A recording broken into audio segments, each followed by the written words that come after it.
About 185 yards worth of running, about 215 yards a game passing. They're 4-0. They're a good football team. They're well coached.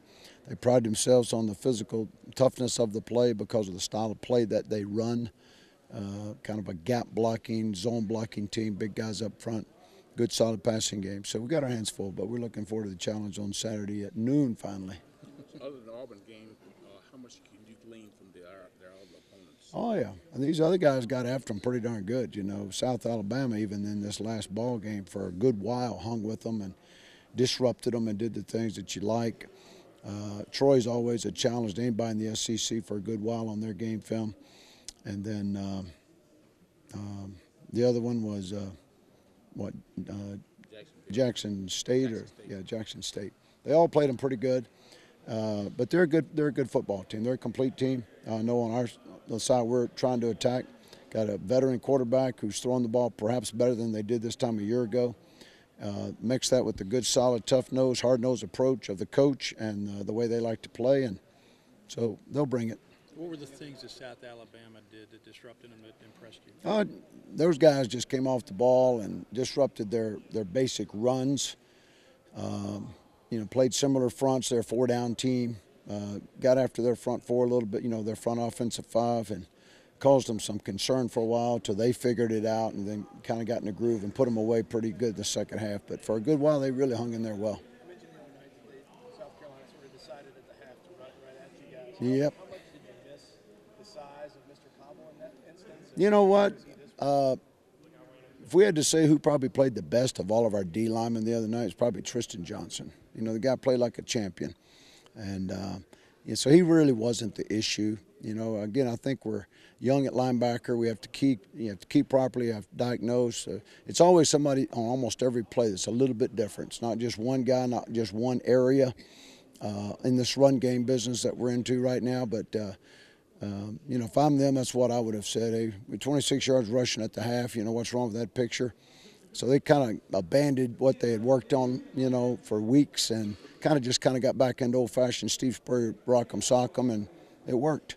Tristan said this week that he finally started taking it more seriously, that he became more serious about his job and his work ethic. Have you seen that over the course of this season? Well, you'd have to take his word for what he says. I'm not at liberty to tell you what I think. So he's still he's doing a good joker? job. No, he's doing a good job. But T-Knock is he's kind of the gesture. He's the court gesture. He brings a sense of urgency, really a sense of energy, passion to play, runs around. He's kind of our Luke McDermott guy. It's kind of the same role, yet he's been thrust into a starting role, and he's really embraced that pretty darn good. So he's really filled in quite well. Did Mr. Cobble play today or practice today?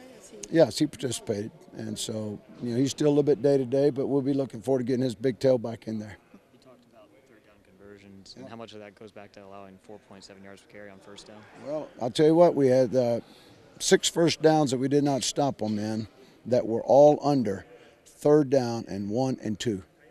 So you're not going to win many of those. We did happen to stop them a time or two in that, but you're not going to win many third and 1s, third and 2s. I don't care who you are. And what we can't allow people to do is make the convertible third downs. 3rd and 6, we should have been off the field around the 40-yard line. We had a busted coverage, let a guy run for 20 yards. That put him down on the goal line. We ended up stopping him on the goal line. But, 3rd and 14, 15 down at Florida, if we just win the ones that we're in the driver's seat of, we'll work backward and try to get better on 1st and 2nd down to not bring up all 3rd and 1s. But when you're playing a running team that's pretty good at running the ball, you're going to come up with some short yardage. And but for them to come up with 6 plays, all 3rd and 2 or less. In fact, 5 of them was 1, and 1 of them was 2.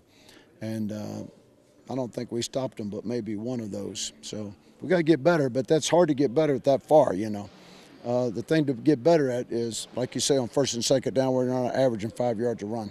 With Dakota Tyler out, is Martavis Nellums going to play more safety than corner going forward? I would say right now that Nellums is headed towards staying at safety for a good while, if not maybe all the time. And what's allowed us to do that, we were going to do this anyway, and that's put him back where he really is a veteran because of the evolution of the corner play. Cartier Rice is back and healthy, and we got the other 3 kids coming. So that's allowed us then the flexibility. Now it's out of necessity that we almost have to do it because Lowry's injury You know, he's kind of day to day. Hope to have him back, but I tell you, he's really very comfortable at safety. But you know, he's now helped himself in all kinds of ways here and down the road just to become more versatile. Folks, thanks.